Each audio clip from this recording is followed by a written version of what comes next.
شهر رمضان الذي أنزل فيه القرآن. اعوذ باللہ من الشیطان الرجیم. بسم اللہ الرحمن الرحیم.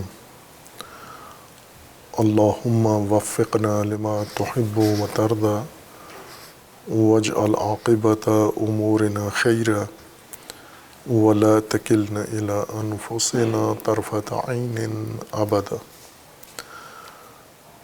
رب ادخلنی مدخل صدق واخرجنی مخرج صدق واجعل لی من لدنک سلطانا نصیرا. سورہ مبارکہ بقرہ آیہ کریمہ.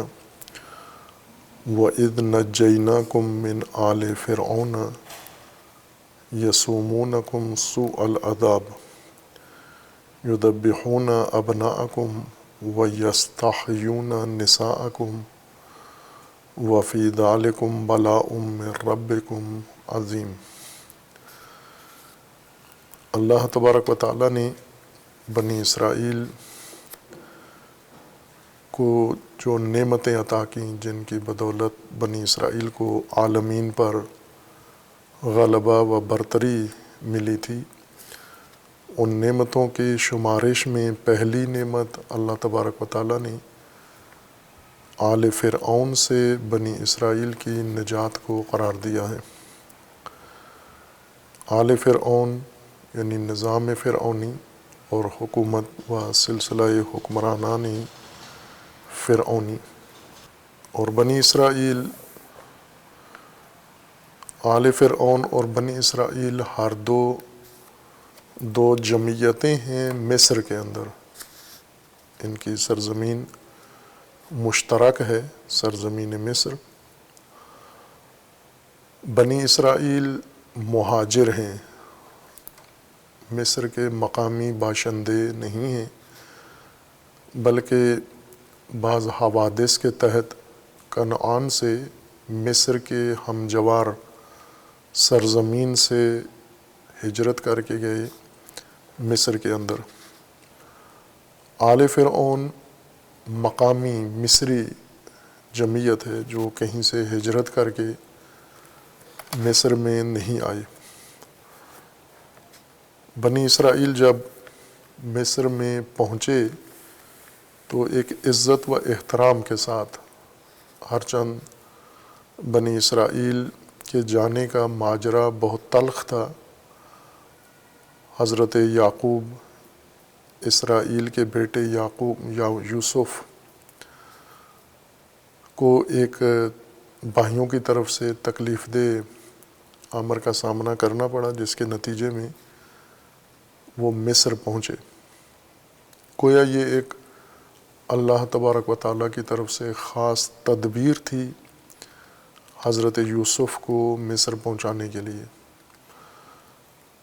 اور پھر اس کے بعد کنعان میں مصر سمیت مصر کے اطراف و اکناف کی سرزمینوں میں قحط پڑا، بارشیں نہیں ہوئیں، فصلیں نہیں اگیں، غلات نہیں اگے. اس قحط کے نتیجے میں مصر میں حضرت یوسف کی تدبیر سے قحط کے لیے پہلے سے آمادگی آگاہی کی بنا پر پیدا کر لی گئی تھی، غلات جمع کر لیے گئے تھے. اطراف کی سرزمینوں میں چونکہ حضرت یوسف جیسی شخصیت کوئی نہیں تھی کہ وہ بھی ان سرزمینوں میں قحط کے لیے وقت سے پہلے تیاری کر لیں اور غلات کو سٹور کر لیں. جب قحط پڑا تو اطراف کی سرزمینوں سے لوگوں نے مصر کی طرف رجوع کیا. وَأَز جملہ اولاد حضرت یعقوب نے، انہی بھائیوں نے جنہوں نے حضرت یوسف کو حسد کی بنا پر راستے سے ہٹانے کے لیے بلکہ مارنے کے لیے تدبیر کی تھی، مکر کیا تھا. اور اس طرح سے اولاد یعقوب اقتصادی ضرورت کے تحت اور معیشتی ضرورتوں کے تحت ہجرت کر کے اپنی سرزمین سے نکل کے جوار کی سرزمین، فراعنہ کی سرزمین میں پہنچ گئے.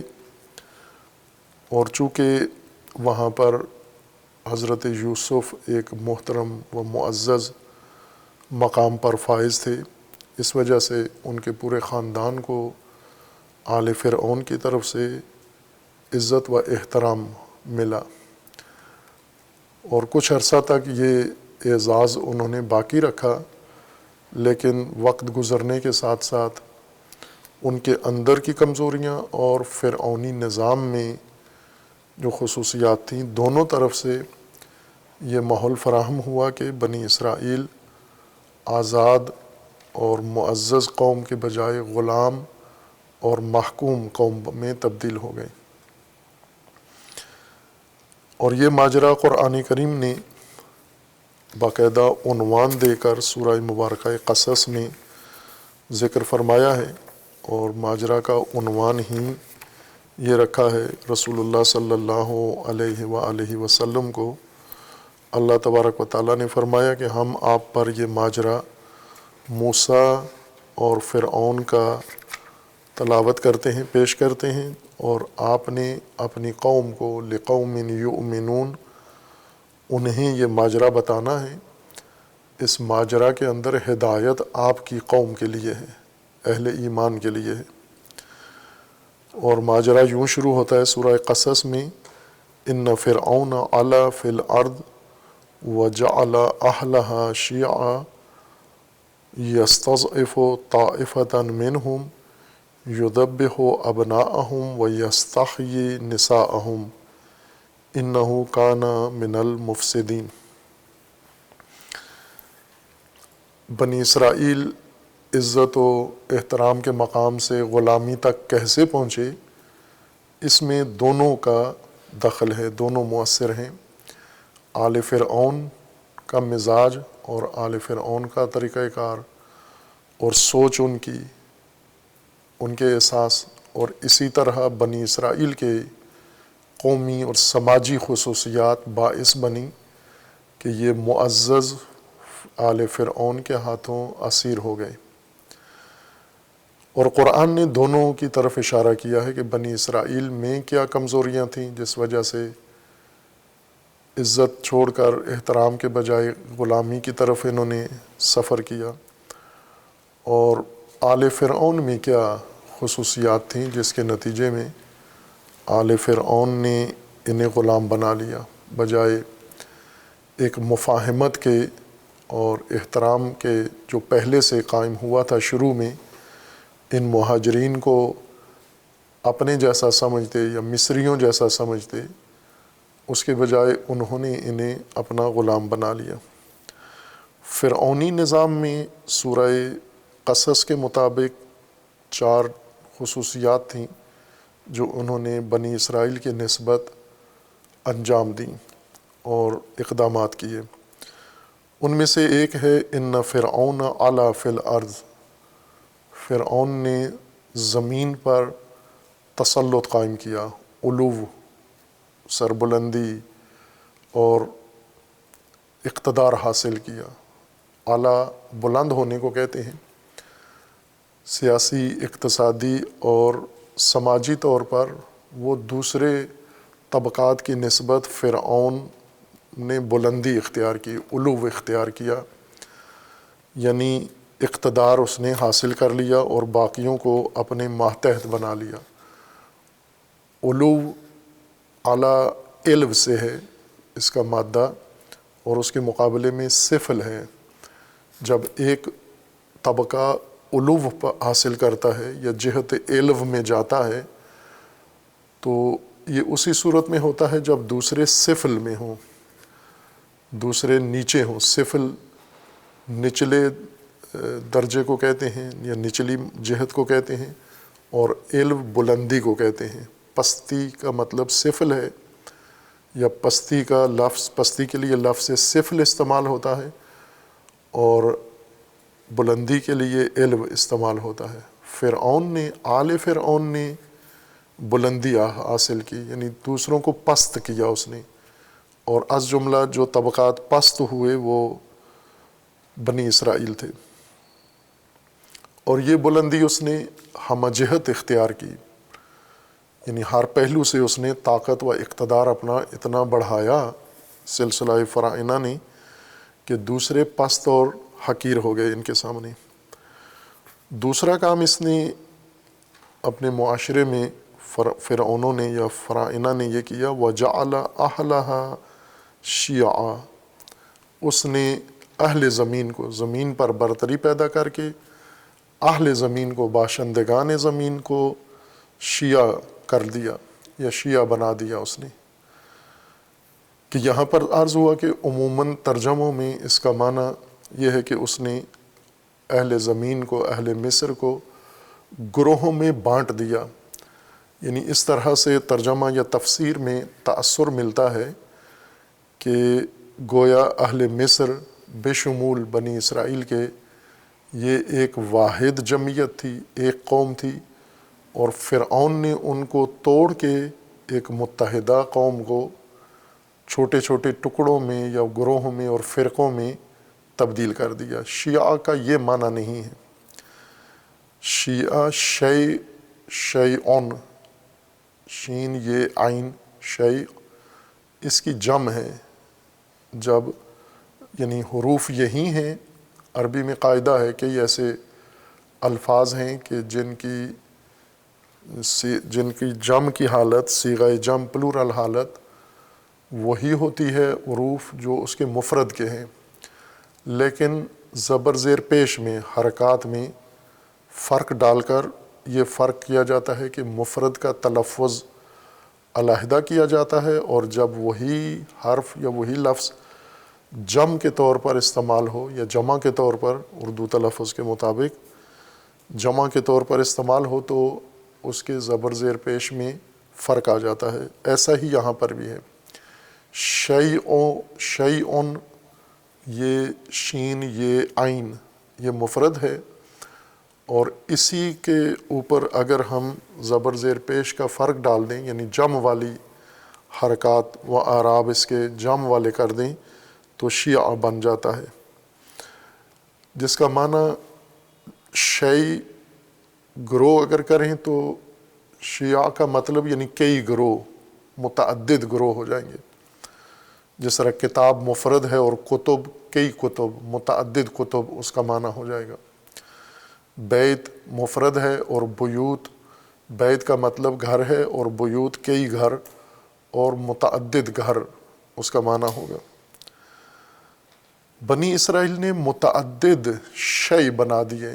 شیع شیعہ سے ہے، اور شیعہ کا مطلب منتشر، پراکندہ اکائیوں کو اکٹھا کرنا اور ان سے ایک گروہ بنا دینا، ان سے ایک دستہ بنا دینا۔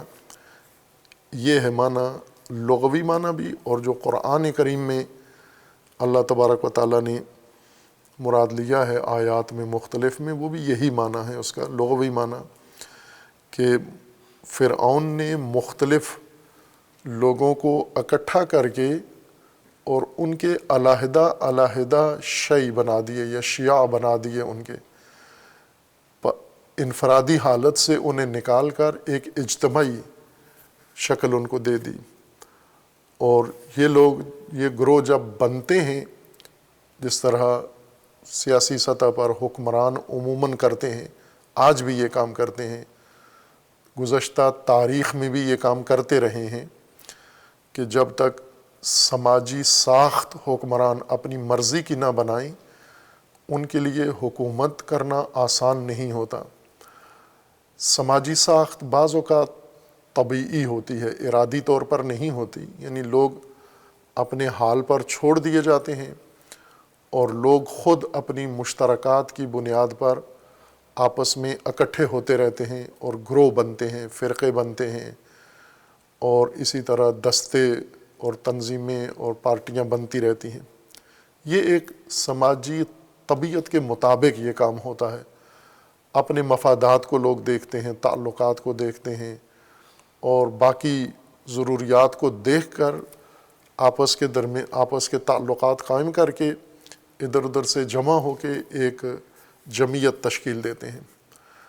لیکن یہ طبیعی جمعیت حکمرانوں کی مرضی کی بعض اوقات نہیں ہوتی۔ یعنی جو سماج وجود میں آ گیا ہے، جو معاشرہ پیدا ہو گیا ہے، یہ ہر چند طبعی بنیادوں پر بنا ہوا ہے، لیکن حکمرانی کے لیے موضوع نہیں ہے۔ اس لیے حکمران اس کی تنظیم نو کرتے ہیں، سماجی ڈھانچے کی یا معاشرتی ساخت کی تنظیم نو کرتے ہیں، یعنی جو افراد آپس میں دیگر پیمانوں پہ یا دیگر مشترکات کی وجہ سے اکٹھے ہوئے تھے، انہیں نئے بنیادوں پر اکٹھا کرتے ہیں۔ مثلا پہلے لوگ کسی چراگاہ کے گرد جمع ہو گئے تھے، یعنی قدر مشترک و امر مشترک چراگاہ تھا، لیکن حکومت تشخیص دیتی ہے کہ چراگاہ کے گرد جمع لوگ یہ حکومتی ڈھانچے کے لیے یا حکومتی مزاج کے لیے مناسب نہیں ہیں۔ چراگاہ کی بنیاد پر جو لوگ اکٹھے ہیں انہیں کسی اور بنیاد پر اکٹھا کیا جائے، لہٰذا حکومتی بنیادیں علیحدہ سے ان کے سامنے فراہم کی جاتی ہیں، اور یہ کام آج بھی ہوتا ہے۔ مثلا لوگ دیہاتوں میں ہیں، قبائل کی صورت میں ہیں، علاقائی تقسیم شدہ ہیں زبانوں کی بنیاد پر، یہ طبیعی تشکیلات ہیں، سماجی تشکیلات ہیں یا سماجی تنظیمات ہیں۔ طبیعی طور پر ایک قبیلے کے گرد کچھ افراد جمع ہو جانا یا قبیلے کی بنیاد پر، ایک قومیت کے عنوان سے جمع ہو جانا یا علاقائیت کی بنیاد پر جمع ہو جانا۔ لیکن حکومت آ کر انہی قبائل میں سے چن چن کے افراد علیحدہ کر کے ایک نیا گروہ تشکیل دیتی ہے، ان کے اندر ان سابقہ گروہوں سے افراد کو اپنی مرضی یا اپنی منشا کے افراد نکال کر نیا گروہ تشکیل دیتے ہیں۔ مثلا جیسے ہم ابھی اپنے معاشرے میں ملک میں دیکھیں تو طبعی طور پر مثلا لوگ علاقائیت میں یا قبائلیت میں تقسیم ہیں، نسلوں میں تقسیم شدہ ہیں لوگ پہلے سے، یا علاقائیت میں ہیں۔ مثلا ہم بلوچستان کی مثال لیں کہ بلوچستان میں قومیت کی بنیاد پر وہاں لوگ تقسیم شدہ ہیں، بلوچی قوم ہونے کی یا بلوچی زبان کی بنیاد پر، اور پشتون پشتو کی بنیاد پر، اور اسی طرح وہاں مقیم دیگر جو قبائل ہیں جیسے ہزارہ ہیں، وہ اپنی قومی شناخت کے ساتھ اکٹھے ہیں، بلوچ اپنی بلوچی شناخت کے ساتھ اکٹھے ہیں، اور پشتون اپنی پشتو شناخت کے ساتھ اکٹھے ہیں۔ لیکن یہ ترکیب حکومت کے مزاج کی نہیں ہے کہ بلوچستان کے رہنے والے اہل بلوچستان، اہل ارض اس طرح سے تقسیم ہو اور ان پر حکومت کی جائے۔ یہ پیچیدہ ڈھانچہ بن جاتا ہے، اس پر حکومت کرنا آسان نہیں ہے۔ لہٰذا حکومت بلوچیوں میں سے افراد کو نکالتی ہے، پشتونوں میں سے کچھ افراد کو نکالتی ہے، ہزارہ میں سے کچھ افراد کو نکالتی ہے، دیگر جمعیتیں جو اس سرزمین پر رہ رہی ہیں ان میں سے افراد کو نکالتے ہیں باہر، اور پھر ان سے نیا گروہ تشکیل دیتے ہیں جو حکومت کی مرضی کا ہوتا ہے، جو حکومت کے مزاج کا ہوتا ہے۔ اور یہ کام آج ہو رہا ہے۔ مثلا حکومت بلوچستان کی مختلف جمعیتوں سے افراد نکال کر اور ان افراد سے نئے سیاسی گروہ یا سماجی گروہ بناتے ہیں، پھر وہ سماجی گروہ حکومت کے مددگار اور معاون ہو جاتے ہیں، اور حکومت آسانی سے اس سرزمین پہ اپنا نظام چلا سکتی ہے۔ شیعہ کو یا چھوٹے شیخ سے مراد یعنی چھوٹے گروہ دو الگ الگ بنے ہوئے ہیں، انہی میں سے افراد نکال کے نئے گروہ بنانا، یہ ہر حکومت کی ضرورت ہوتی ہے۔ اب کبھی وہ تنظیمی شکل اختیار کر لیتے ہیں، کبھی وہ سیاسی گروہ بن جاتے ہیں، کبھی کسی سماجی تنظیم میں یا سماجی شناخت میں ڈھانچے میں آ جاتے ہیں۔ فرعون یہی کام کیا اس نے، نہ کہ متحدہ لوگوں کو منتشر کیا، بلکہ مختلف افراد کو مختلف طبقات سے نکال کے اس نے نئے گروہ بندی کی، نئے گروہ تشکیل دیے، نہ کہ ایک متشکل اور متحد جمعیت کو پراکندہ کیا۔ پراکندہ لوگوں کو جو الگ الگ بیٹھے ہوئے تھے ان کو فرعونی بنیادوں پر اکٹھا کیا، ان کے اکٹھا ہونے کی بنیاد فرعونیت ہے۔ جیسے مثلا ابھی ہم اپنے ملک کی مثال دوسرے پہلو سے لیں کہ پاکستان کے اندر مذہبی بنیادوں پر بھی لوگ اکٹھے ہیں، مسلمان ہیں، سنی ہیں، شیعہ ہیں، پھر آگے بریلوی ہیں، دیوبندی ہیں، صوفی ہیں، اہل حدیث ہیں، اور پھر آگے مزید تقسیم شدہ ہیں۔ یہ ایک مذہبی طبعی ڈھانچہ ہے، سماجی ڈھانچہ ہے۔ یہ حکومت کی مرضی کا نہیں ہے، حکومت کرنے کے لیے موضوع نہیں ہے۔ یعنی حکومت یہ نہیں چاہتی کہ سنی سنیت کے تشخص کے ساتھ حکومت کے معاون بنے، یا شیعہ شیعی تشخص کے ساتھ حکومت کا معاون بنے، یا دیوبندی دیوبندی تشخص کے ساتھ حکومت کے ساتھ ملے، یا بریلوی بریلوی تشخص کے ساتھ، و اسی طرح دیگر گروہ۔ چونکہ ان تشخصات کے ساتھ وہ حکومت کے لیے مناسب ڈھانچہ نہیں کہلاتے، لہٰذا حکومت ان سے کاٹ کے، مثلا دیوبندی سے ایک فرد کاٹا، بریلوی سے چند افراد کاٹے، شیعہ سے کاٹے، نکال کر ایک جمہوری گروہ بناتے ہیں، ایک سیاسی جماعت پارٹی بناتے ہیں نئی، کہ اس پارٹی میں ان سب سے افراد لے کر عضو بناتے ہیں، ممبران بناتے ہیں۔ خب یہ حکومت کے لیے یہ جمہوری ڈھانچہ اس فرقے کے ڈھانچے سے، جو فرقے کی بنیاد پر ڈھانچہ بنا ہے، فرقہ حکومت کے لیے مناسب معاون نہیں ہے۔ پارٹی، سیاسی پارٹی جمہوری بنیاد پر یہ حکومت کے لیے زیادہ مناسب ہے۔ یعنی یہاں جو سلسلہ ہے حکومت ہے، یہ جمہوری ہے، یعنی یہ فرعونیت جمہوری فرعونیت ہے، اور حضرت موسیٰ کے زمانے کی وہ استبدادی و استکباری فرعونیت تھی، جس کا قرآن نے نام ہی رکھا یہ ہے کہ یہ مستکبر تھے یا مستبد تھے یہ لوگ۔ بس یہ ہر حکومت کے لیے ضرورت ہوتی ہے کہ وہ حکومت اپنی مرضی کے ڈھانچے، سماجی ڈھانچے بنائے۔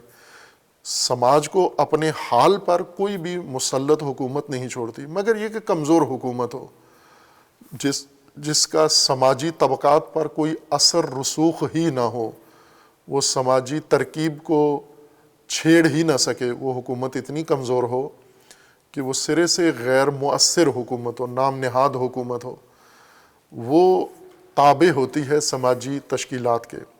لیکن مقتدر حکومت، فرعون کی حکومت، یہ سیاسی ترکیب کو بدل دیتی ہے۔ اس لیے جعل اہلہا شیعہ کا مطلب تفرقہ ڈالنا نہیں تھا، فرقہ واریت نہیں تھی، بلکہ سماجی ڈھانچے کی تنظیم نو کی فرعون نے، اور سماجی ڈھانچہ اپنی مرضی کا بنایا اس نے۔ خب جب اپنی مرضی کا بنا کے اس نے مختلف تشکلات یا تشکیلات تشکیل دے دیں، اس کے بعد اس نے یستضعف طائفۃ منہم، پھر ایک طائفہ کو کمزور کرنا شروع کر دیا۔ پہلے مرحلے میں فرعون نے زمین پر اقتدار حاصل کیا، تسلط حاصل کیا۔ دوسرے مرحلہ میں مصر کا اہل زمین جو رہتے تھے باشندے، ان کی سماجی ترکیب تبدیل کی، اور پھر ایک طائفہ اس نئی تشکیل سے، نئی تنظیم نو سے ایک طائفہ مشخص ہوا کہ یہ ناموزوں طائفہ ہے، یہ سماجی لحاظ سے حکومت کے لیے نامناسب طبقہ ہے، اس کو باقی طبقات کی طرح یا باقی سماجی گروہوں کی طرح نہیں ہونا چاہیے، بلکہ اس کو کمزور ہونا چاہیے، کہ اگر اس کو طاقت ملی یہ شورش کرے گا، یہ حکومت کے لیے سنجیدہ خطرات ایجاد کرے گا، حکومت کو کامیابی سے چلنے نہیں دے گا، اور اس طائفہ کو مد نظر رکھ کر پھر اسے کمزور کیا جاتا ہے۔ اور یہ ہر فرعونی نظام، خواہ وہ جمہوری لبادے میں ہو، وہ استبدادی لبادے میں ہو، وہ ملوکیت کے لبادے میں ہو، وہ بادشاہت و شہنشاہیت کے لبادے میں ہو، وہ مشروطیت کے لبادے میں ہو، اس کا جو بھی پوشش کور ہو، اس سے فرق نہیں پڑتا۔ جو بھی فرعونی طرز کی حکومت ہے، فرعونی طرز میں یہ نہیں دیکھا جائے گا کہ عوام شامل ہیں اس میں یا نہیں، فرعونی طرز حکومت میں یہ دیکھا جائے گا کہ وہ حکومت جو طاقت کی بنیاد پر قائم ہو، لوگوں کی مدد سے ہو یا لوگوں کی مدد کے بغیر ہو۔ لوگوں کی مدد سے کوئی حکومت بننے سے وہ استبدادی حکومت کے زمرے سے باہر نہیں چلی جاتی. لوگ بھی ممکن ہے اس حکومت کے ساتھ ہم آہنگ ہوں اور لوگ بھی اس کے ساتھ شامل ہوں، کہ جیسا کہ ہم سابقہ تاریخ میں حکومتوں کے تاریخ میں لوگوں کی شمولیت باقاعدہ دیکھ رہے ہیں کہ شامل تھے لوگ ان کے ساتھ، نہ یہ کہ لوگوں کے بغیر یہ حکومتیں تھیں. نہ بہت ساری حکومتیں تھیں، اس مملکت کے تمام لوگ یا اکثریت لوگ ان حکومتوں کے ساتھ شامل تھے اس کام کے اندر. مثلا ہم بر صغیر میں ہی اگر دیکھیں سابقہ مغلیہ حکومتیں، تو عوام سارے ان کے ساتھ شریک تھے، لیکن انہوں نے بھی یہی کام کیا کہ نئی تقسیم بندی کی، نئی سماجی ڈھانچے تبدیل کیے، اپنی مرضی کے بنائے، اور بنا کر پھر ایک طائفہ کو اس میں سے چن کے کمزور کر دیا. اب وہ ضروری نہیں ہے کہ ایک ہی طائفہ ہو، ممکن ہے کئی طوائف تشخیص دیے جائیں کہ ان کو کمزور رکھنا ہے،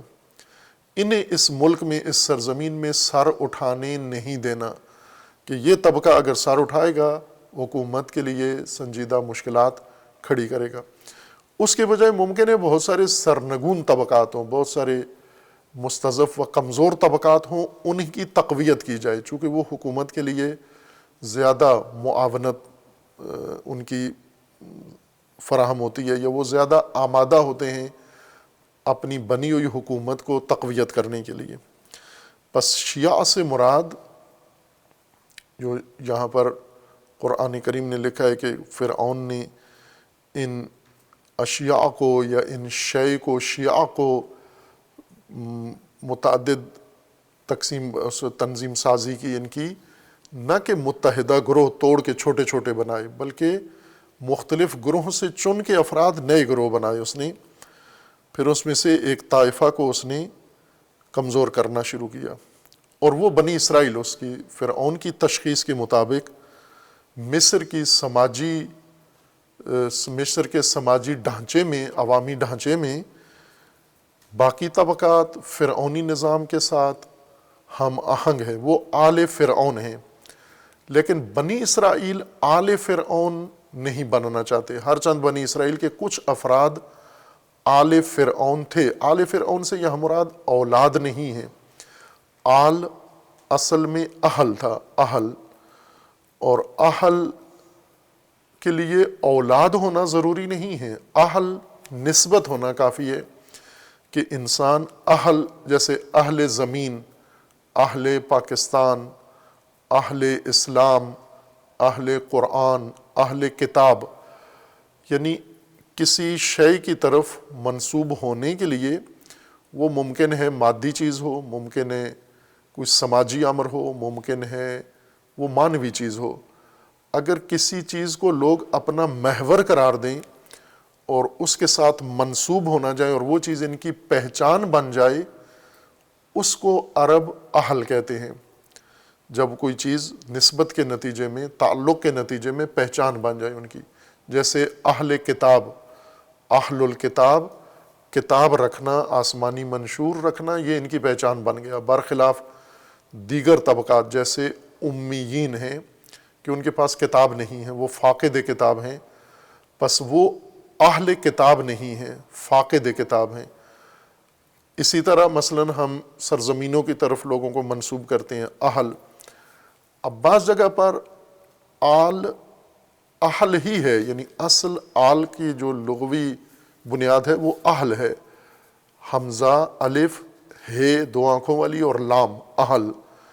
اور پھر یہ عربی قاعدے کے مطابق اس ہے کو الف میں تبدیل کر دیا گیا ہے اور آل اس کو تبدیل کر کے آل بنا دیا گیا، معنی وہی اہل ہے. اور جیسے اہل اللہ، اللہ والے، اہل مدینہ، مدینے والے، اہل اسلام، اسلام والے، یہ ترجمہ والے یہی اہل کا ترجمہ بنتا ہے. آل کا بھی یہی ترجمہ بنتا ہے، والے. آل فرعون یعنی فرعون والے، فرعونی حکومت والے، فرعونی نظام والے، فرعونی سسٹم سے، فرعونی حکومت سے وابستہ لوگ، یعنی جنہوں نے اس کو قبول کر کے مان لیا ہو اور اس کی پیروی کر رہے ہوں اور اپنی شناخت ہی حکومت کے حامی یا طرفدار کے طور پر بناتے ہوں، جیسے اہل جمہوریت یعنی جمہوریت والے، اہل امامت جو امامت والے ہیں۔ امامت والے وہ نہیں ہیں کہ جو عملاً جمہوریت کے اس میں آ جائیں نرغے میں اور کہیں اہل امامت، ہم اہل امامت ہیں، نہیں ہیں، اہل امامت نہیں ہیں، یا آل امامت نہیں ہیں، آل آئمہ نہیں ہیں۔ آل امامت یا اہل امامت وہ ہیں جنہوں نے امامت کو اپنی شناخت بنایا ہے اور امامت کے ساتھ اس طرح وابستہ اور منسلک ہوئے ہیں کہ امامت کے ساتھ پہچانے جاتے ہیں۔ آل فرعون، فرعونیت ایک نظام ہے جس کی قرآن نے بنیادیں ذکر کی ہیں، اور اس نظام کو دل سے قبول کرنے والے، رضا و رغبت سے قبول کرنے والے اور اس کے ساتھ منسلک رہنے والے اور اس کے ساتھ وابستہ لوگ یہ آل فرعون تھے۔ تمام عوامی طبقات بھی جو فرعونی نظام کو قبول کرتے تھے، اور تمام خواص بھی، اس میں بنی اسرائیل بھی آل فرعون میں شامل ہیں۔ یہ نسب کی بنیاد پر آل فرعون نہیں ہے کہ فرعون کی نسل سے جو لوگ تھے، فرعون کی نسل سے خود مصر میں رہنے والے بھی نہیں تھے نسل فرعونی، مختلف نسلوں کے لوگ مصر کے اندر آباد تھے، ان میں سے بنی اسرائیل بھی تھے، اور بنی اسرائیل کے اہم لوگ جو آل فرعون کا حصہ بنے، فرعونی نظام کا حصہ بنے، جو الہی نظام امامت و نبوت کے سلسلے سے تعلق رکھتے تھے لیکن اس کو ترک کر کے فرعونی نظام کا حصہ بنے، یہ لوگ، ان میں نمایاں نام قارون کا ہے، اور بھی چند بڑے نام ہیں، لیکن قارون زیادہ برجستہ شخصیت ہے، سرمایہ دار، جس کا قرآن نے ذکر کیا ہے، ایک کردار۔ یہ بنی اسرائیل میں سے نسب کے لحاظ سے بنی اسرائیل میں سے ہوتے ہوئے آل فرعون میں سے تھا یہ۔ بس آل فرعون ایک سیاسی عنوان تھا ان لوگوں کا جو حکومت فرعون سے وابستہ تھے۔ فرعون نے لوگوں کو جب اکٹھا کیا، یعنی نئی تقسیم بندی کی اور شیعہ بنائے، نئے گروہ بنائے، پھر ایک گروہ کو تشخیص دیا، اور وہ بنی اسرائیل ہیں کہ ان کو کمزور رکھنا، ان کو سر نہیں اٹھانے دینا۔ یستضعف طائفة منہم، طائفہ، شیعہ اور فرقہ، یہ اصطلاحات خود قرآن کی ہیں، جیسے آیہ نفر میں ہے فَلَوْلَا نَفَرَ مِن كُلِّ فِرْقَةٍ مِّنْهُمْ طَائِفَةٌ، یعنی ہر فرقہ میں سے ایک طائفہ کیوں نہیں نکلتا، نفر کیوں نہیں کرتا، کوچ کیوں نہیں کرتا، وہ کیوں نہیں جاتا تفقہ دین کے لیے، ایک طائفہ ہر فرقے کا نکل کے دین سیکھنے کیوں نہیں جاتا؟ سارے لوگ یا جہاد میں لگ جاتے ہیں، یا سارے کھیتی باڑی میں لگ جاتے ہیں، یا سارے میلے ٹھیلے منانے لگ جاتے ہیں، یا سارے انگریزی پڑھنا شروع کر دیتے ہیں، سارے ڈاکٹر بننا شروع کر دیتے ہیں۔ خوب ہر فرقے میں سے ایک طائفہ، ایک گروہ، ایک مجموعہ دین سیکھنے کے لیے اپنے آپ کو مختص کرے، اور وہ کوچ کریں ان علاقوں کی طرف جہاں دین سکھایا جاتا ہے، جہاں دین آموزی ہے۔ اور ظاہر ہے اس وقت جب یہ آیہ کریمہ نازل ہوئی تھی تو دین کی شناخت مدینہ میں تھی، رسول اللہ صلی اللہ علیہ وآلہ وسلم اس کا محور تھے وہاں پر، تو ان کو نفر کر کے اپنے قبائل سے، اپنے مختلف علاقوں سے حضور کی خدمت میں آنا تھا، نہ کہ سارے۔ اور بعض کہا گیا کہ یہ جہاد کے لیے، یہ آیت جہاد کے موقع پر نازل ہوئی ہے کہ سب تیار ہو گئے جہاد کے لیے، تو تفقہ دین کے لیے کوئی نہیں بچا، کسی نے اپنا نام نہیں لکھوایا کہ ہم یہ کام کرنا چاہتے ہیں۔ قرآن کریم نے فرمایا کہ آپ ان کی چھانٹی کریں، اور ہر فرقہ میں سے ایک طائفہ تفقہ دین کے لیے مختص کر دیں، اور باقیوں کو جہاد کے لیے روانہ کر دیں۔ لیکن یہ شان نزول ہے، شان نزول مختص نہیں ہوتی بات اس کے ساتھ۔ شان نزول فقط بیان کا ایک بہانہ ہوتا ہے، ذریعہ ہوتا ہے، اس کے ساتھ کوئی مطلب، کوئی آیت شان نزول سے مختص نہیں ہوتی۔ لہٰذا جہاد ہو یا دیگر پیشے ہوں، سب ایک طرف نہ جائیں، بلکہ ان میں سے ایک معین طبقہ تفقہ دین بھی کرے۔ اب یہاں بھی طائفہ کہا گیا ہے۔ طائفہ، لفظ طائفہ طواف سے بنا ہے، طواف بھی قرآن کی اصطلاح ہے، اور اس سے ہم آشنا ہیں، اردو میں استعمال ہوتا ہے حج کے دوران، بیت اللہ کے گرد چکر لگانے کو طواف کہتے ہیں۔ طواف کا یہی معنی ہے، کسی کے گرد گھومنا، گھومنے کو طواف طائف کہتے ہیں، یا گھومنے والے کو طائف کہتے ہیں۔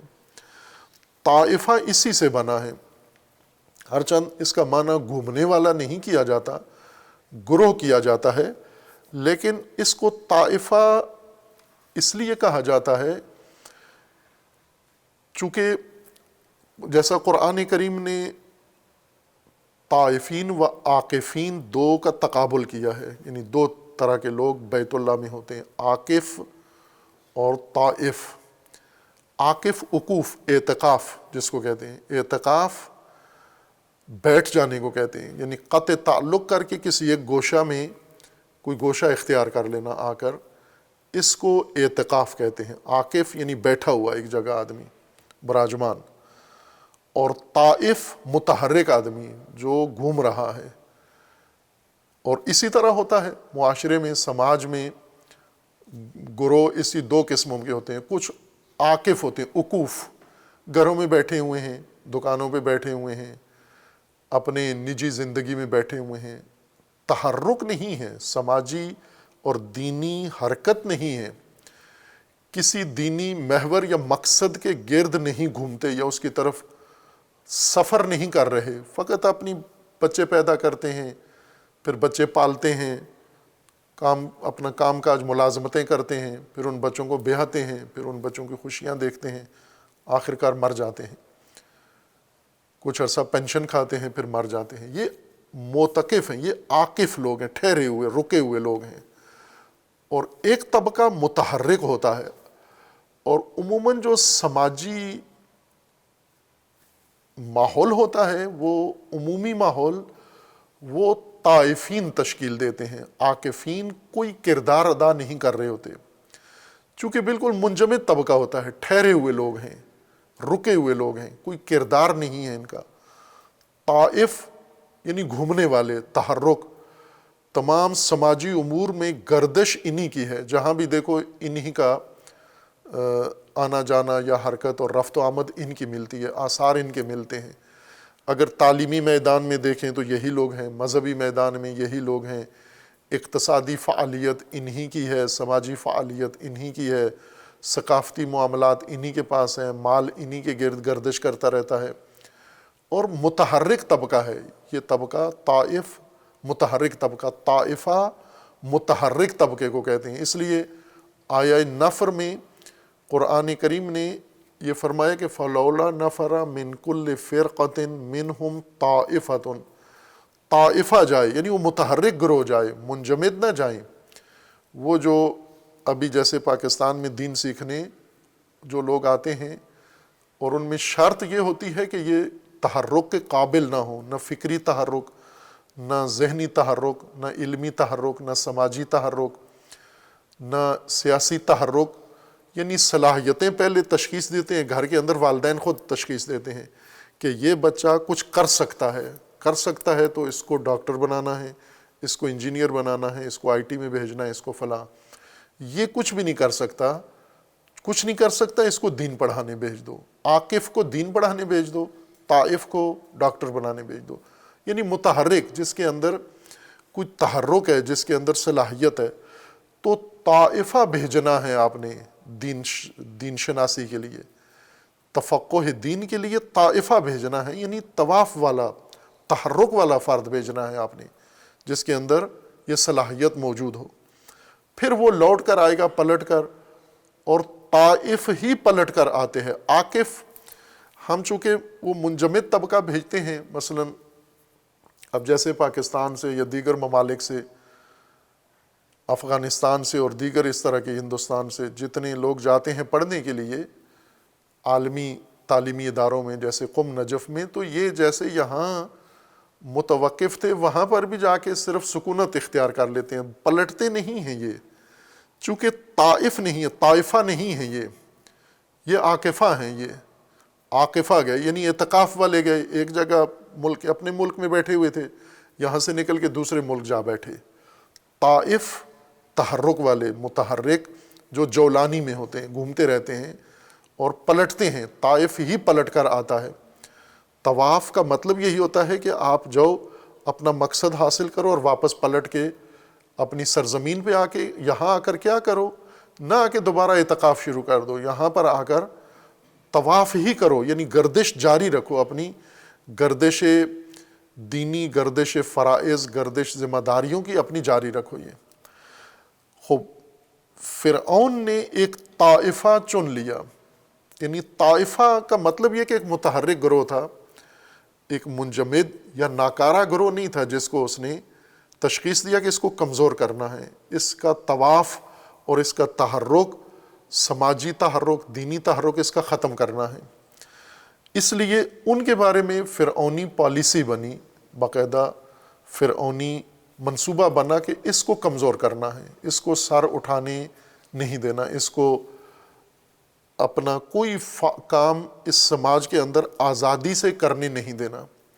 لہٰذا شروع ہوا عمل یستضعف طائفتاً، استضعاف شروع ہوا ایک طائفہ کا، اور وہ بنی اسرائیل ہیں۔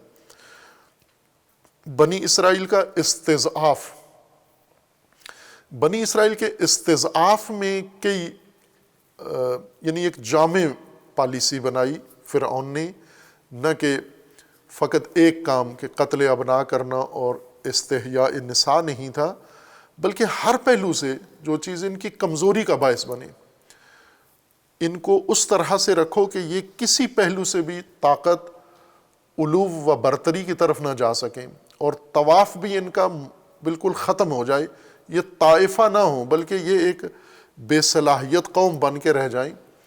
اس لیے استضعاف کا جو منصوبہ تھا فرعون کا، استضعاف بنی اسرائیل، استضعاف لغت کے لحاظ سے ضعف سے ہے، کمزوری، جس کا معنی کمزوری ہے، اور اگر یہ باب استفعال عربی قاعدے کا، عربی قواعد میں سے ایک قاعدہ یا ضابطہ ہے کہ آپ کسی بھی عربی لفظ کو جو فعل کے طور پر استعمال ہوتا ہے، اس کو اگر آپ باب استفعال میں لے جائیں تو اس کا معنی یہ ہوتا ہے کہ یہی فعل جو آپ نے اس کو استفعال میں قالب و حیت و شکل استضعاف میں یا استقبال میں ڈال دیا ہے، استفعال کے قالب میں اس کو ڈالا ہے اس مادے کو، تو اس کا معنی طلب کا ہو جاتا ہے، خواہش، یعنی ایک ایسا کام کرنا کہ یہ کام ہم وہاں پر چاہتے ہیں، چاہنے کا معنی ہو جاتا ہے۔ استضعاف بنی اسرائیل کی کمزوری چاہنا، بنی اسرائیل کی کمزوری کا ارادہ، بنی اسرائیل کی کمزوری کی طلب اور خواہش، اور سیاسی حکومتی سطح پر جب یہ کام ہو، کسی قوم کی کمزوری کا ارادہ کر لیا جائے، یعنی پالیسی، یعنی ان کا باقاعدہ نظام اور سیاست کہ یہ سیاست بنائیں کہ یہ قوم ہمیشہ کمزور رہے، کمزور ہر پہلو سے رہے، فکری طور پر کمزور ہو، علمی طور پر کمزور ہو، سیاسی طور پر کمزور ہو، سماجی طور پر کمزور ہو، معاشرتی طور پر کمزور ہو، معاشی طور پر کمزور ہو، ہر پہلو سے، عسکری طور پر کمزور ہو، افرادی قوت کے لحاظ سے کمزور ہو، یعنی جتنی بھی توانائیاں شمار ہوتی ہیں کسی سماجی طبقے کے اندر، جو توانائی اور طاقت شمار ہوتی ہے، وہ سب ان سے دور کر دی جائیں، وہ سب ان کے لیے ممنوع قرار دی جائیں۔ مثلا اگر مال دولت کسی قوم کی طاقت بن سکتی ہے تو حکومت ایسی پالیسی بناتی ہے کہ یہ لوگ مال و دولت تک ہرگز نہ پہنچیں۔ اگر علم و دانش طاقت ہے تو ان کی پالیسی ہوتی ہے کہ سب علم و دانش حاصل کریں، یہ طبقہ حاصل نہ کرے، یہ کمزور رہے۔ اور اسی طرح اگر تجربہ ہے، مہارتیں ہیں، بہت سارے سماجی پہلو ہیں جو طاقت شمار ہوتے ہیں، اس میں ہر لحاظ سے ان کو کمزور کیا جائے۔ اور ایک بڑا اہم پہلو طاقت کا اور کمزوری کا میدان، وہ ہے اختیارات اور حقوق، سماجی حقوق، کہ ایک سماج کے اندر رہنے والے افراد کو حقوق حاصل ہیں، یعنی کچھ ان کے بنیادی حق ہیں۔ بنیادی حق یہ ہیں کہ یہ گھر بنا سکتے ہیں، یہ زمین خرید سکتے ہیں، یہ کاروبار کر سکتے ہیں، یہ اپنی مرضی کی جگہ انتخاب کر سکتے ہیں، نقل مکانی کر سکتے ہیں، اپنے چھوٹے بڑے گھر بنا سکتے ہیں، اپنی اولاد کو جہاں ان کا جی چاہے وہاں پر بھیج سکتے ہیں، مختلف علوم و مختلف تجربات ان کے لیے فراہم کر سکتے ہیں۔ یہ حقوق ہیں، بنیادی سماجی بنیادی حقوق ہر معاشرے میں رہنے والوں کے لیے۔ لیکن حکومتیں عموماً یہ حقوق مختص قرار دیتی ہیں حکومتی اشرافیہ کے لیے کہ یہ ان کے ساتھ ان کو یہ حقوق حاصل ہیں، باقیوں کو یہ حقوق حاصل نہیں ہیں۔ مثلا تعلیمی مواقع، یہ حکومتی نظام کے اندر اس طرح سے تعلیمی مواقع ڈیزائن کیے جاتے ہیں، اس طرح سے ان کا نقشہ بنایا جاتا ہے کہ یہ فقط اشرافیہ کو مل سکیں اور عوامی طبقات ان تعلیمی مواقع تک نہ جا سکیں۔ مثلا جیسے پاکستان کے اندر یہی فرعونی نظام کے تحت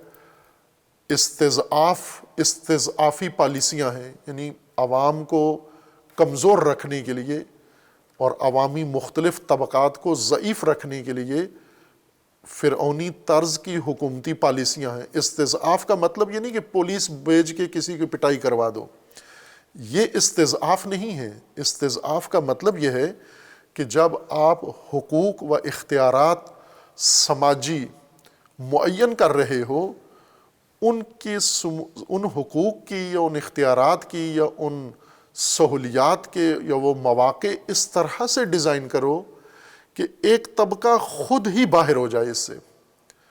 جیسے تعلیم، آپ ایک علیحدہ تعلیمی نظام علیحدہ سے بنا لو اور اس تعلیمی نظام کو اتنا مہنگا کر دو کہ وہ عام آدمی کے بس میں ہی نہ ہو، اور پھر اس تعلیمی نظام سے نکلے ہوئے افراد کو سارے سماجی و سیاسی منصب عطا کر دو۔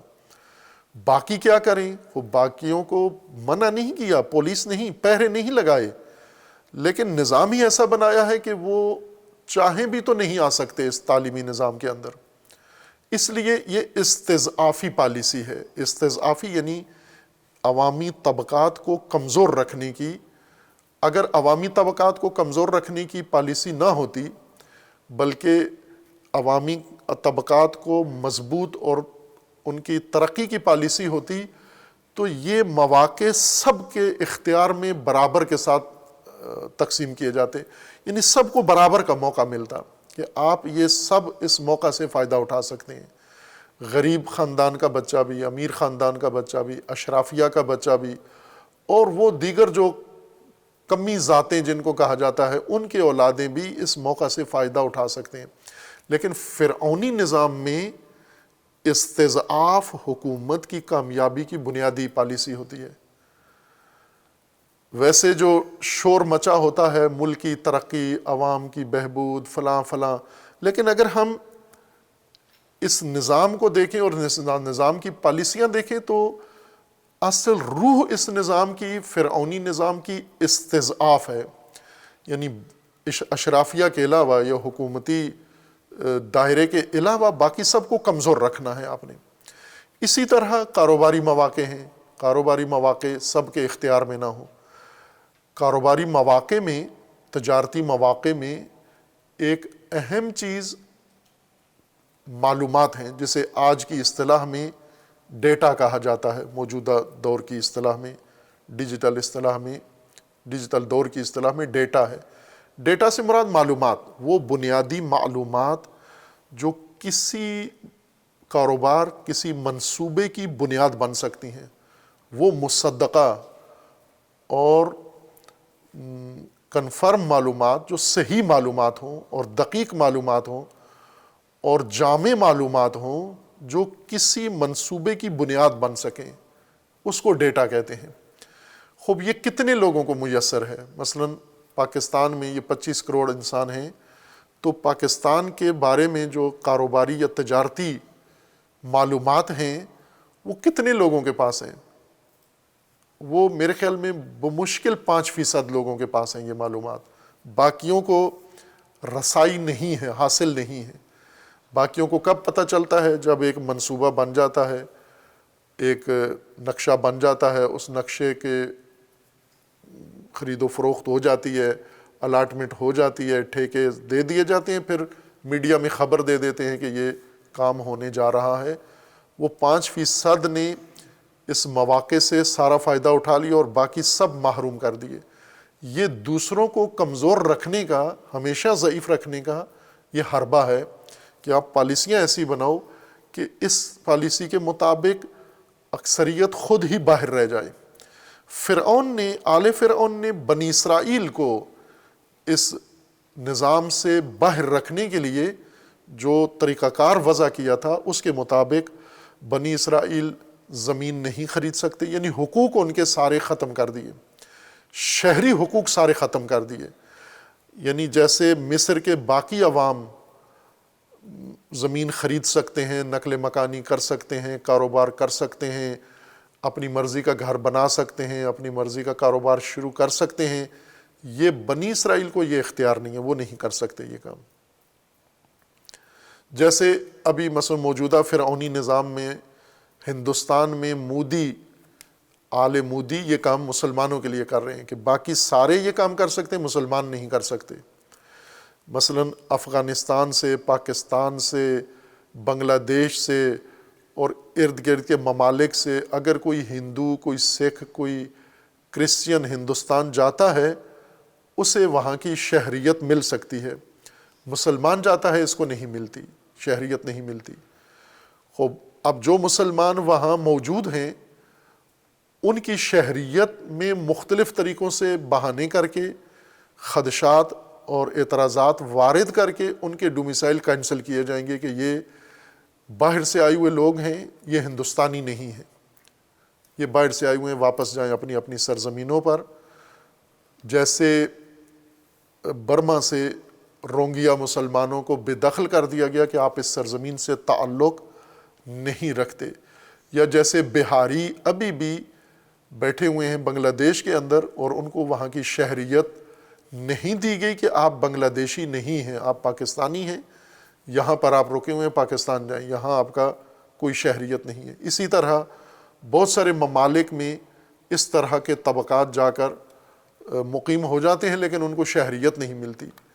اب یہ ایک فرعونی طریقہ ہے کہ ایک پوری جمعیت کو، ایک طائفہ کو آپ کمزور کرنے کے لیے منصوبے یا پالیسیاں ایسی بنائیں کہ ایک دو نسلوں کے بعد یہ بالکل ختم ہو جائیں، یہ پس جائیں۔ ان کو ملازمتوں میں ان کے لیے پابندی لگا دی جائے کہ یہ گٹر صاف کر سکتے ہیں، سڑکوں پہ جھاڑو دے سکتے ہیں، گھروں کی صفائیاں کر سکتے ہیں، کھیتوں میں کام کر سکتے ہیں، مزدوریاں کر سکتے ہیں، اور ان مزدوریوں کے بدلے میں بھی ان کو معاوضہ نہیں ملنا، تنخواہ پہ نہیں، بلکہ صرف کھانا ان کو ملے گا، دن کا کھانا ان کو ملے گا، اور اس کے اوپر یہ بیگار کرتے رہیں۔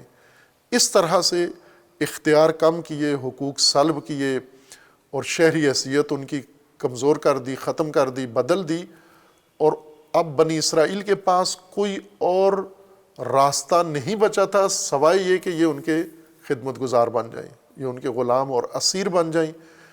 ان کی زندگی کا اختیار آل فرعون کے پاس تھا۔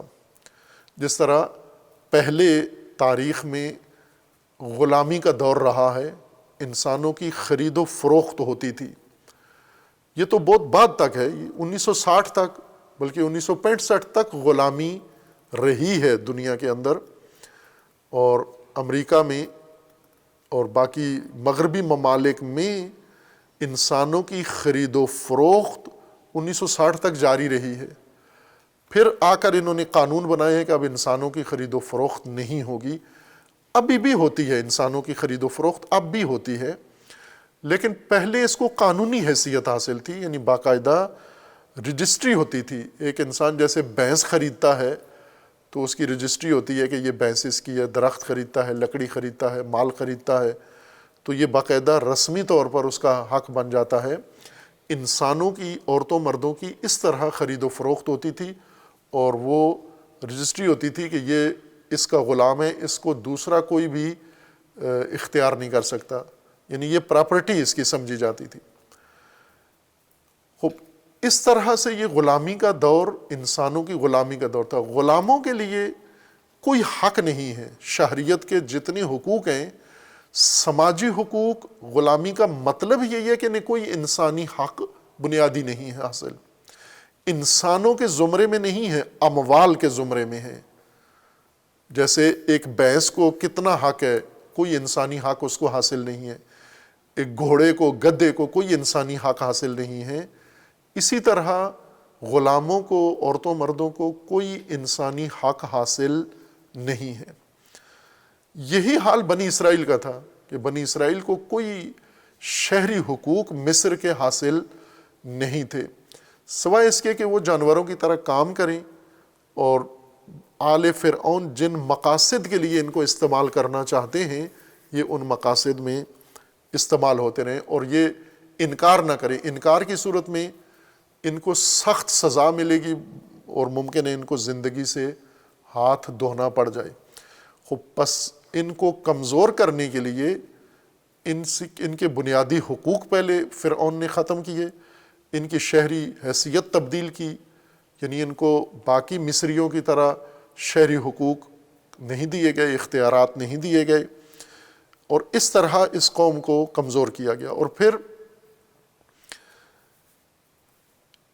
اگلا قدم جو ان کو کمزور کرنے کے لیے اٹھایا گیا وہ یہ کہ ان کے بچوں کو قتل کر دیں، مار دیں، ابناء کو مار دیں، عورتوں کو زندہ رکھیں۔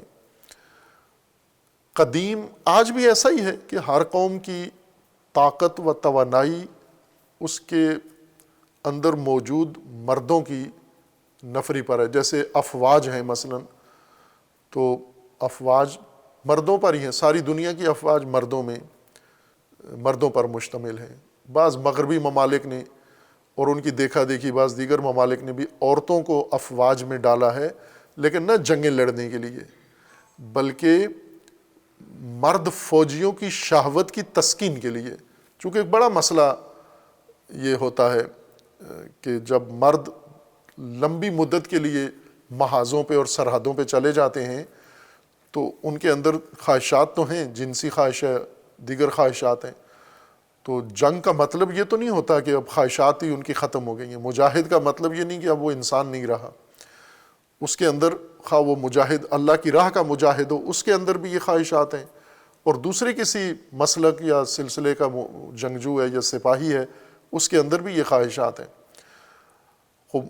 رسول اللہ صلی اللہ علیہ وآلہ وسلم نے اللہ کے حکم سے قرآن کے مطابق مجاہدین کی یہ مشکل شرعی طریقے سے حل کی، اور وہ تھا کہ یہ مجاہد جب سرحدوں پر ہوتے ہیں تو بیویاں تو نہیں ساتھ لے کے جا سکتے، بیویاں گھروں میں ہوتی ہیں، یہ جنگوں میں ہوتے ہیں، تو وہاں پر یہ جو ضرورت سمجھیں یا جن کی ضرورت ہو یہ موقت شادی کر سکتے ہیں، ٹیمپریری شادی کر سکتے ہیں، یہ ازدواج موقت کر سکتے ہیں، یعنی معین وقت کے لیے۔ یہ قرآن نے رائے حل ان کو دیا کہ باقاعدہ شادی کرو، شہوت رانی نہ کرو، ہوس رانی نہ کرو، زنا نہ کرو، فساد میں مبتلا نہ ہو، اور خود لذتی نہ اختیار کرو، بلکہ یہ جو قانونی اور شرعی طریقہ ہے اس طریقے سے اپنی یہ انسانی ضرورت پوری کرو۔ باقی جو افواج ہیں نہ کہ ان کے اندر نہیں ہوتا، یہ کام ہوتا ہے، اکثر افواج کے اندر ہم جنس بازی ہے، اور امریکیوں نے یہ رائے حل نکالا ہے کہ آپ دونوں کام کر سکتے ہو۔ امریکی افواج جب جاتے ہیں، چونکہ امریکہ نے قانون بنا کے دونوں کام کیے ہیں کہ افواج میں عورتیں شامل کی ہیں تاکہ یہ مرد واپسی کی نہ کریں کہ ہمیں تو واپس جانا ہے، بیویوں کے پاس جانا ہے، بلکہ یہ محاذوں پر رہیں، عورتیں ساتھ ہی ہوں گی جنگجو کے طور پر، سپاہی کے طور پر، لیکن ان عورتوں کا اصل کام مردوں کو انٹرٹین کرنا ہے۔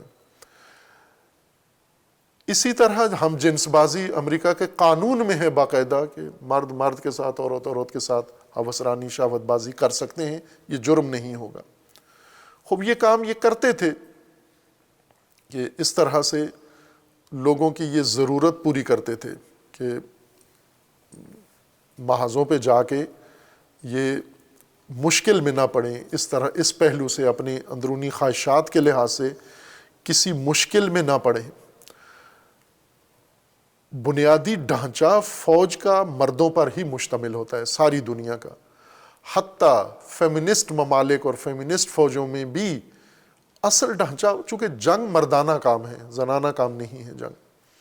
زنانہ جنگ گھروں میں ہوتی ہے عورتوں کی آپس میں، ساس بہو کی، اور ظاہر ہے کہ وہ میدان جنگ ہمیشہ کے لیے عورتوں کے لیے مختص ہے یہ، لیکن باہر سرحدوں کی جنگیں یہ مردوں کے لیے مختص ہیں۔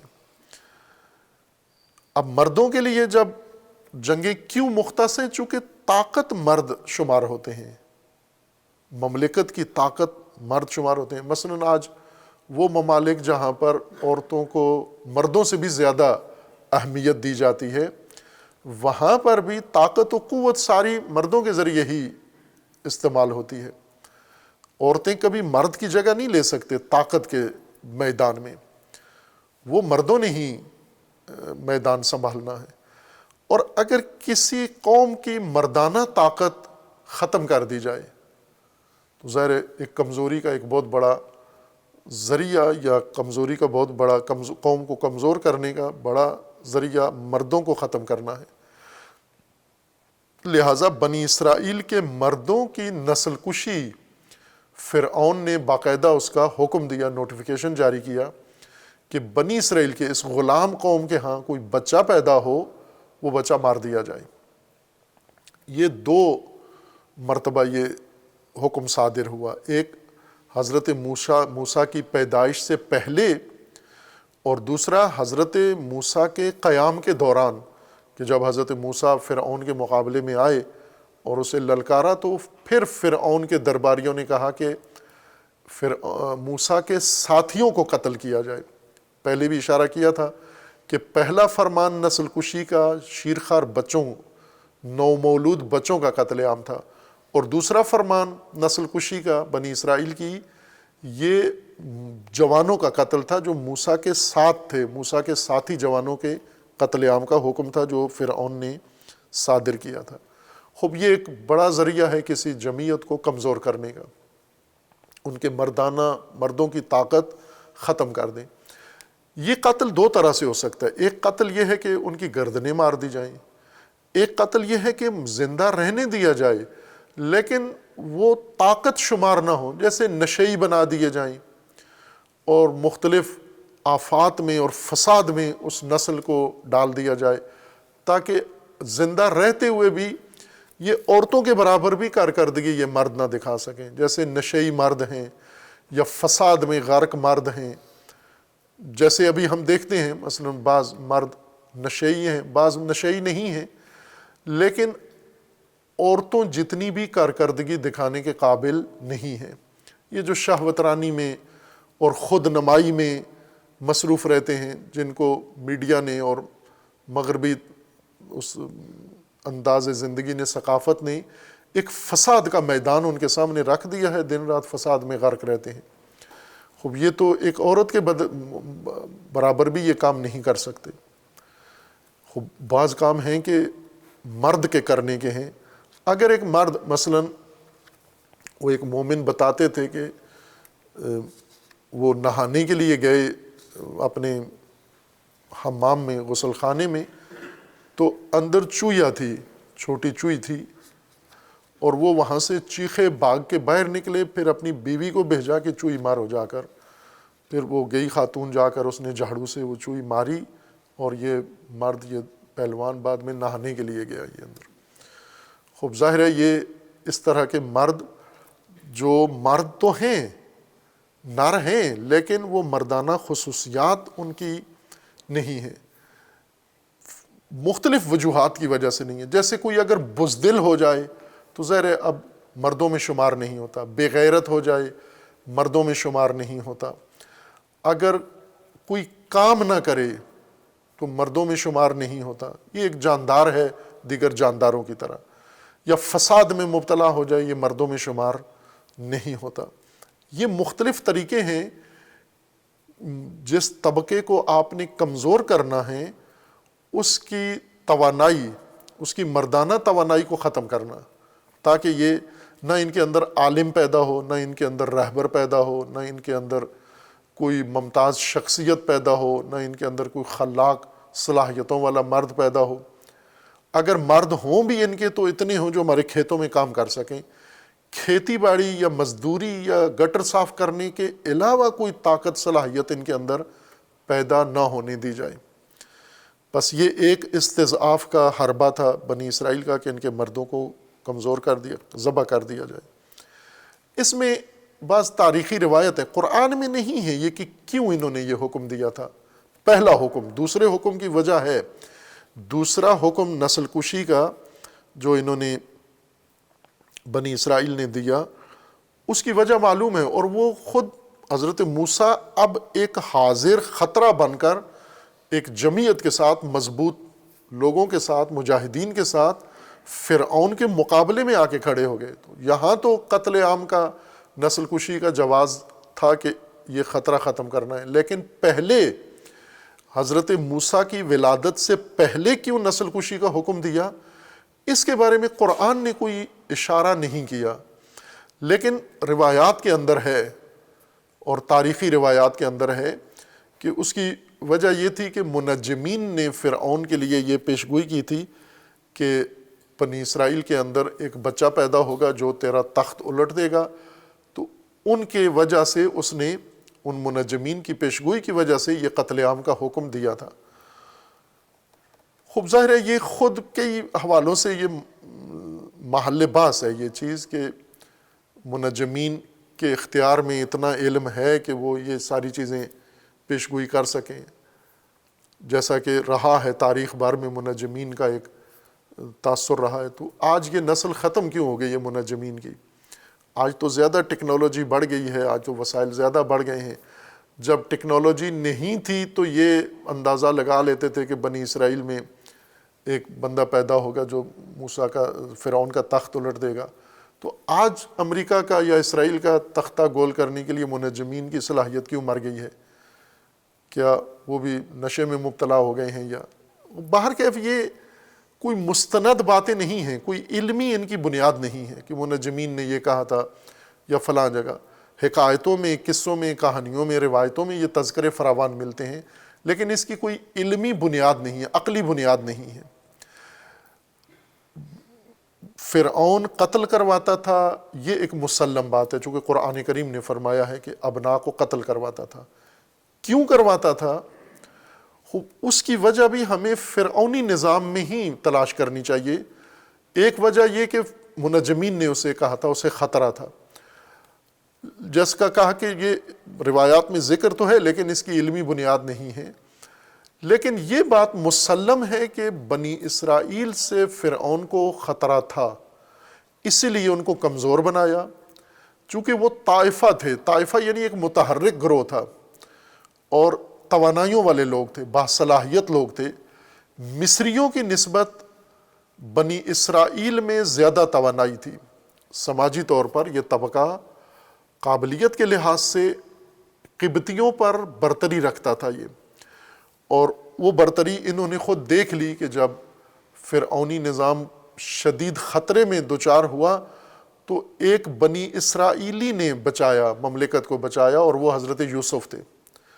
اور یہ ان کے پاس ایک ثبوت موجود تھا کہ اس قوم کا ایک بچہ جو اتنا باصلاحیت و توانا ہے کہ جو آ کے پوری مملکت کا نظام سنبھال لیتا ہے، ایک غلام کے طور پہ بیچا گیا تھا، اور وہ غلامی، خریدا ہوا غلام اتنا مؤثر ثابت ہوا۔ اور اس طرح کے شواہد اور ان کے پاس بہت سارے تھے کہ بنی اسرائیل کی توانائیوں کا ان کو علم تھا کہ یہ کیا کر سکتے ہیں، اس لیے انہیں فرعون نے اپنے نظام کے لیے خطرہ سمجھا، نہ کہ بنی اسرائیل کا ایک فرد ہمیں نقصان پہنچا سکتا ہے، ایک بچہ۔ پوری جمعیت بنی اسرائیل فرعون کے مطالعہ اور اندازے کے مطابق خطرناک ہو سکتی ہے، نہ کہ ایک بچہ خطرناک ہو سکتا ہے ان کا، یہ پوری جمعیت ہمارے لیے خطرہ بن سکتی ہے۔ اس لیے اس جمعیت کو کمزور رکھا جائے، اتنا کمزور کیا جائے کہ یہ کسی عمل اور رد عمل کے قابل نہ رہے، فقط یہ ہماری غلامی کریں، ہماری رحم و کرم پر ہوں، اور کسی قسم کی کوئی فعالیت ان سے ممکن ہی نہ رہے۔ اب کس طرح سے فرعون نے یہ اندازہ لگایا؟ جیسے اشارہ کیا کہ بنی اسرائیل کے اندر ایسے توانائیاں اس نے دیکھیں اور یہ اس نے اندازہ لگا لیا۔ یہ ایک طرف کا پہلو ہے۔ دوسرا پہلو، بنی اسرائیل کے اندر ایسے خصائل تھے جس نے آل فرعون کو ہوشیار کر دیا۔ بنی اسرائیل کی طرف سے ایسی علامتیں ظاہر ہونا شروع ہوئی تھی کہ فرعونیوں نے دیکھا کہ ان کو کنٹرول کرنا ضروری ہے، ورنہ یہ ہمارے لیے درد سر بنیں گے۔ اس لیے انہوں نے ان کے ابناء کو قتل کرنا شروع کیا۔ یہ قتل عام اس بنیاد پر تھا۔ وَيَسْتَحْيِي نِسَاءَهُمْ إِنَّهُ كَانَ مِنَ الْمُفْسِدِينَ، ان کے نساء کو زندہ رکھا۔ کس مقصد کے لیے؟ یہ بعد میں بیان کریں گے۔ صلی اللہ علیہ محمد وعلیہ۔ شهر رمضان الذي أنزل فيه القرآن